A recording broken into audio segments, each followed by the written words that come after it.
विद्यार्थी मित्रांनो, आज आपण निगेटिव्ह सेंटेन्सेसचा अभ्यास करणार आहोत। निगेटिव्ह सेंटेन्स मीन्स नकारात्मक वाक्य ज्यात कोणतीही क्रिया करण्यासाठी नाही असते। आतापर्यंत आपण दोन प्रकारचे वाक्यांचा अभ्यास केला आहोत। त्यात होते अफर्मेटिव्ह सेंटेन्सेस मीन्स होकारात्मक वाक्य आणि प्रश्नार्थक वाक्य। प्रश्नार्थक वाक्य मीन्स क्वेश्चन्स। चला सुरुवात करूया। I do not go to school.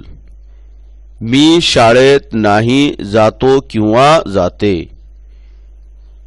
त्याचा प्रश्न why do I not go to school किंवा why don't I go to school. मी शाळेत का नाही जातो किंवा जाते। समजा आपल्याला एक सेंटेन्स दिला आहे I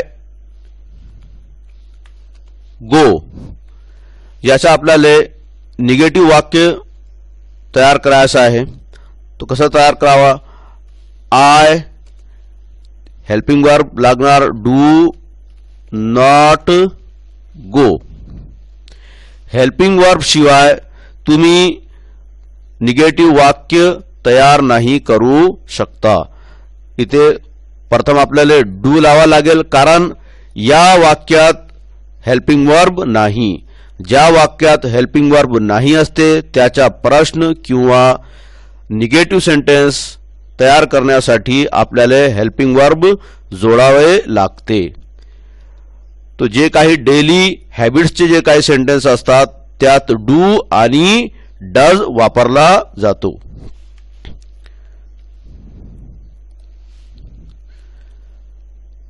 I do not eat mango. मी आंबा नाही खातो किंवा खाते।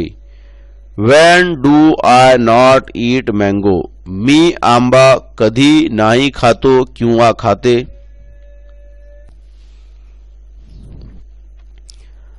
I do not write book.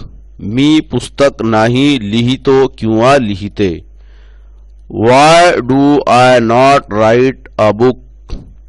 मी पुस्तक का नाही लिहितो किंवा लिहिते। I do not read letter. मी पत्र नाही वाचतो किंवा वाचते। Why do I not read letter. मी पत्र का नाही वाचतो किंवा वाचते।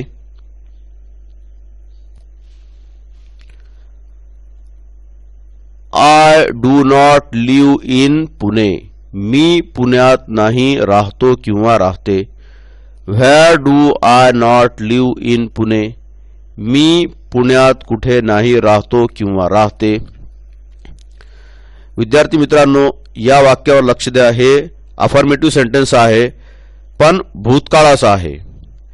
आपल्याजवळ जे तीन मेन काळ आहे, भूतकाळ, वर्तमान काळ आणि भविष्यकाळ।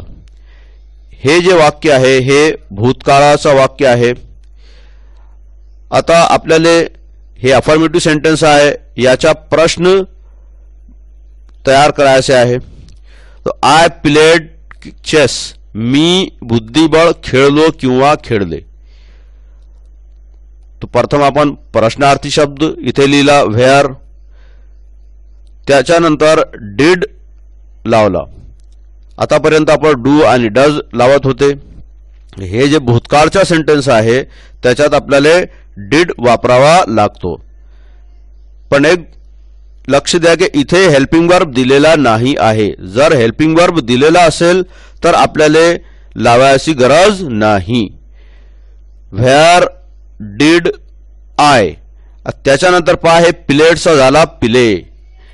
जे वर्बचा जो सेकंड फॉर्म होतो ते कन्वर्ट झाला फर्स्ट फॉर्म मध्ये। Where did I play chess. मी बुद्धिबळ कुठे खेळलो किंवा खेळले। तसेच पहा त्याचा negative sentence we did not play chess. निगेटिव्ह वाक्य बनविण्यासाठी आपल्याला हेल्पिंग वर्ब वापरावा लागतो। इथे पहा डिड आपण वापरलो आणि त्याच्यानंतर लावला not. We did not play आणि प्लेड जर आपण डिड लक्षात घ्या की जर आपण डिड लावला सेंटेन्स मध्ये तर आपल्याला वर्बचा फर्स्ट फॉर्म घ्यावा लागतो. वी डिड नॉट प्लेडचा झाला play. We did not play chess. आम्ही बुद्धिबळ नाही खेळलो.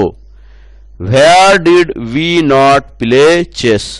आम्ही बुद्धिबळ कुठे नाही खेळलो. I ran in the garden. मी बागेत धावला किंवा धावली.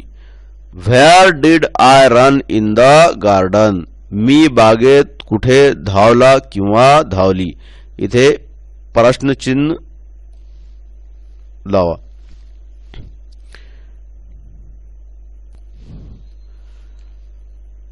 Tom ate mango in the garden. Where did Tom eat in the garden. Tom ate mango in the garden. टॉमने बागेत आम खाल्ला. व्हेअर डिड टॉम ईट. इथे ईट नंतर करेक्शन करून घ्या, मँगो लावा. मँगो लिहा. Where did Tom eat mango in the garden. टॉमने बागेत कुठे आंबा खाल्ला. आता लक्ष द्या, आणखी एक वाक्य.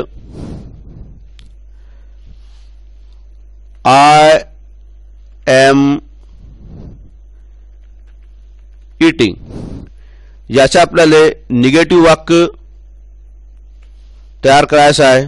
तो कसं करणार. आय एम या वाक्यात आधीच हेल्पिंग वर्ब दिलेला आहे, तो दुसरा हेल्पिंग वर्ब लावायचा नाही.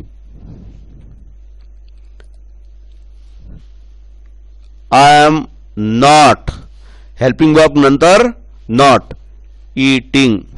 मी नाही.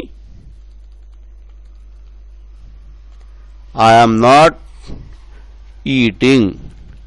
मी नाही खात आहे. आय एम ईटिंग मीन्स मी खात आहे. I am not eating means मी खात नाही आहे. विद्यार्थी मित्रांनो, आशा आहे की तुम्हाला हे निगेटिव्ह वाक्य किंवा प्रश्नार्थक वाक्य कसे बनवायचे हे समजला असेल किंवा कळला असेल. Thank you.